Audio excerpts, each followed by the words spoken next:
What is the best way to get your music out there in 2020? Well, in this video, I'm going to go over my favorite ways to get my music out there, as well as what is working for other artists right now. By the way, if you're one of my fans and you're not interested in these music marketing videos that I sometimes post, just go binge watch the music videos by clicking in the card up there, or check out how I sang Your Sister in Chinese. My name's Cairo. I make music as The Curious Incident while moonlighting at a music marketing agency.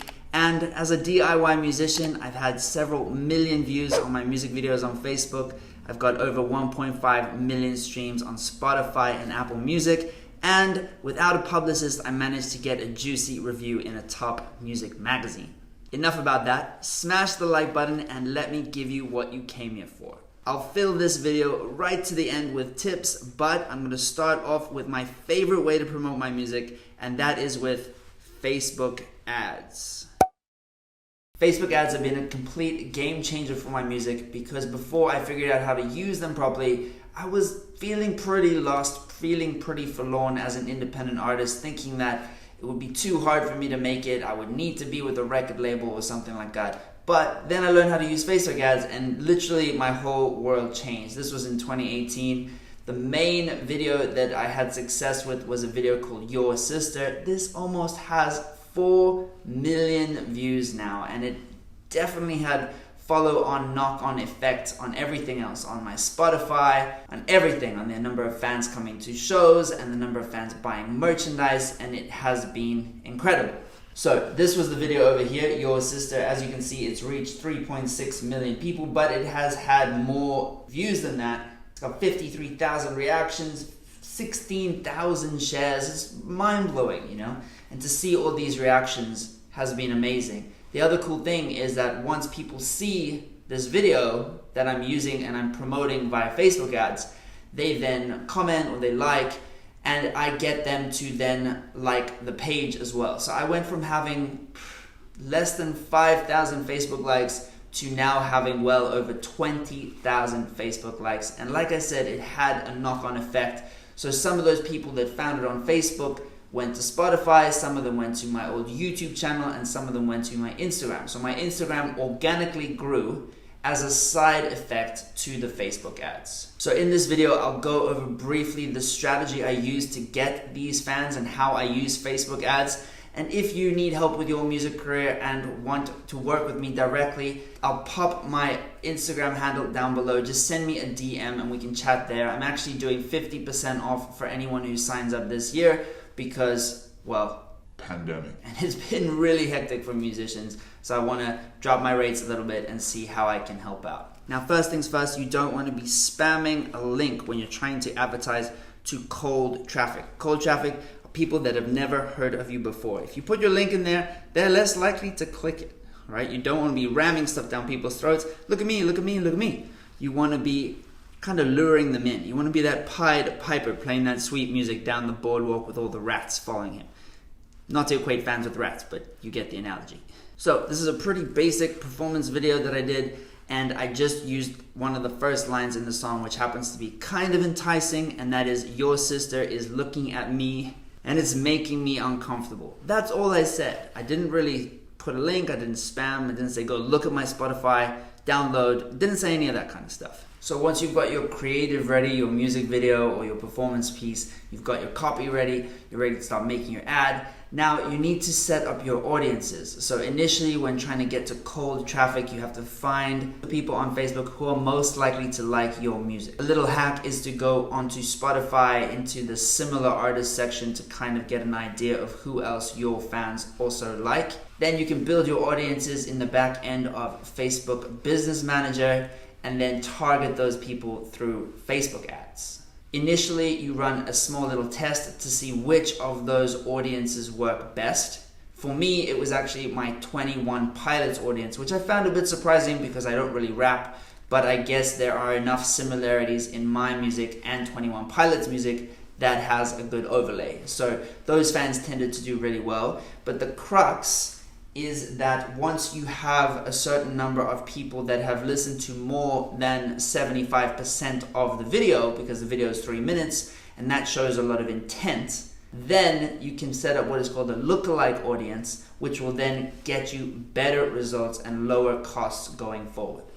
So that's what you can see over here. These are all the different audiences I had. I tried Ed Sheeran, 21 Pilots, The Police, Red Hot Chili Peppers. But as soon as I had a good 75% video views audience, then I set up a lookalike audience, and that did very, very well. So I spent loads of money on this campaign, but even right up until the end, I was getting a 75% video viewer for an average of 12 cents, which is super cheap because a 75% video viewer has watched over 2 minutes of my video, so that shows pretty good intent. Then once you've built up this warm audience of 75% video viewers, you can retarget them by sending them other stuff. You can get them to join your mailing list, or you can get them to listen to you on Spotify, or you can show them potential merch that they might be interested in. So that initial boost of getting those new listeners is so crucial.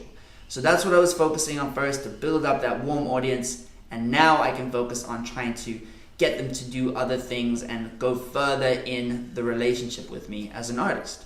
I just need to find the people that are most likely to like my music, and using this strategy of reaching cold audiences who like similar music and then creating a lookalike audience from that and building from there has been super helpful to me for my music as well as the other artists that I'm working with. Now, it almost goes without saying that Instagram is a fantastic platform for artists to be on, to reach their fans or to nurture the relationships with their existing fans. Now, for me personally, I find Instagram a more expensive way of reaching fans and getting new fans, but it can be done with a similar strategy to the one that I just showed using Facebook ads. Getting organic reach on Instagram is a little harder, although they have recently updated their algorithm. Their algorithm is constantly changing because it works with machine learning. But here are some takeaways from the updated algorithm. So this graphic is from Later, and Later is a cool and free tool to use to batch your content and then schedule your uploads. So top tip, I recommend using it. So basically, the changes to the algorithm is that it is more focused on engagement now. So they will show you stuff that they think that you're more likely to watch and stay engaged with, because again, just like any social media, they want to keep you on the platform as long as possible. So comments, likes, shares, views impact the feed ranking, like how well you show up in the feed. Photos and videos are equal. They're given the same weight by the algorithm. But we're musicians, so we probably would be focusing a bit more on the video aspect, because then people can actually hear the music. Not a bad idea to put captions in or something eye-grabbing to make people want to switch their sound on if they're just scrolling on their phone. This is a crucial one, and I harp on about this all the time. And actually now social media sites like Facebook, like Instagram, they actually punish you for having fake interactions. So if you've ever bought followers or any of that kind of stuff, or run a campaign to pretty much countries outside of the big English-speaking ones, such as the US, the UK, Australia, New Zealand, Ireland, Canada, then you might have some dubious interactions on your pages. So it's best to try and get rid of them if you can. At this point, all comment lengths count as interaction. It's just really Instagram telling us to try and get people to comment back, to like, to share, to do all those signs that they are enjoying the video. Now, it's quite tricky to do that as a musician, I know, but a good way to think about it is think of it as a music fan. So if you were scrolling through your feed of artists that you like, what would you want to click on? What would you want to comment on? What would you want to share? So either it's exceptional musical quality, or maybe they're explaining something about their instrument or their day-to-day life, the tour life, something like that. So try and put yourself in the shoes of the person that you are trying to get engagement from. Instagram also busted the myth that the first 30 minutes affects how you rank. That's not true. What is more likely though is that as soon as you've posted it, people are going to interact and engage. So you still want to be doing that at the time that your audience is most active. You can check that by going into your insights either in your business manager on Facebook or on your Instagram app.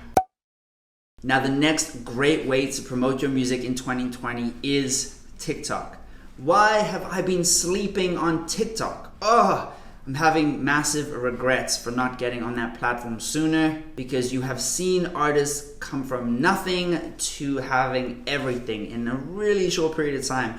It can even be one video that goes viral that will have record labels knocking on their doors and see these ridiculous exponential spikes in their Spotify data. The reason this is possible is because TikTok as a company is still in its growth stage, and that's why they're allowing for insane organic reach that is letting artists blow up on the platform. Things I've noticed from doing some research is that telling a story is key. It promotes engagement, keeps people watching your content longer, and increases the likelihood of them following you to find out how that story ends, and it gets them more invested in you as an artist. The next thing is not to be afraid to keep the focus on a single song rather than doing something with a different song or doing something different every day. Keeping that focus seems to be a trend with the bigger TikTok artists that have succeeded. They keep talking about one song for a chunk of time before moving on to another song. And I guess that makes sense, because in the advertising world, you need to see something several times before you remember it. So by them locking in on one song increases the likelihood of their followers and people that might see it on the For You page to remember that song. It's okay to repost an older TikTok. Now, not all TikToks blow up. Even the big TikTok stars, they still have posts that do very badly. So it's okay to repost those posts. You don't have to delete them, but because you're going to be posting so much, you will probably repost at some point in time, and that is totally fine. You can even repurpose some of that content and repurpose content from music videos that you've done, or if you've done live streams on Facebook or live streams on Instagram, you can repurpose that on TikTok, and that is okay. And then finally, from the research, it shows that you need to post multiple times a day. I know it's tricky, but like I just said about repurposing content and reposting content, that's kind of okay. You might post an original piece and then later that day someone will have commented, and then you can make a video reaction to that comment, and then you can repost something that you posted a few days earlier, and that's already 3 posts for that day. Plus, it also takes a lot less time to make a short TikTok video than it does to make a full YouTube video, so smash the like button. Now, I'm going to up my TikTok game significantly, so let me know in the comments if you're on TikTok, how you're doing on TikTok, and then keep me updated with your growth down below as well. Now, music marketing in 2020 would not be complete without some kind of Spotify playlist strategy. So like I mentioned in point 1 with Facebook ads, my Facebook ad strategy significantly changed my Spotify trajectory. Basically, I was going like this, and then once I started doing Facebook ads, it had a huge jump up like that, and then leveled off at a much higher point than where it started.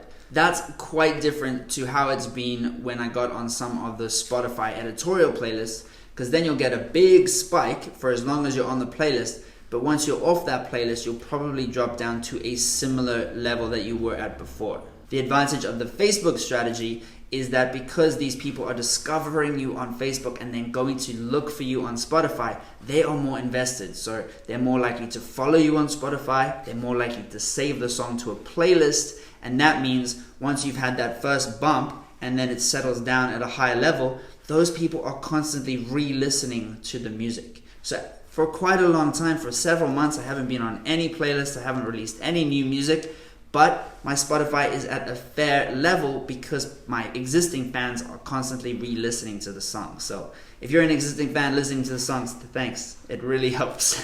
Now, you can also check out my video about how much I earned from over 1 million streams on Spotify. I'll put it up in the cards somewhere over there, as well as a link in the description. You can also use services like Submit Hub and Playlist Push to try and get on playlists. Those are both worthy tactics as well, and I've put a link down in the description to my marketing playlist. You can go check out those videos over there. Now, if you need one-on-one help growing your fan base with music marketing, let me know by sending me a DM on Instagram. I'll put the handle down in the description. Like I said, I'm doing 50% off for anyone who needs help for the rest of this year. Watch this video next, and if this video was helpful, make sure you hit the like button and subscribe for more helpful videos coming very soon. Peace out.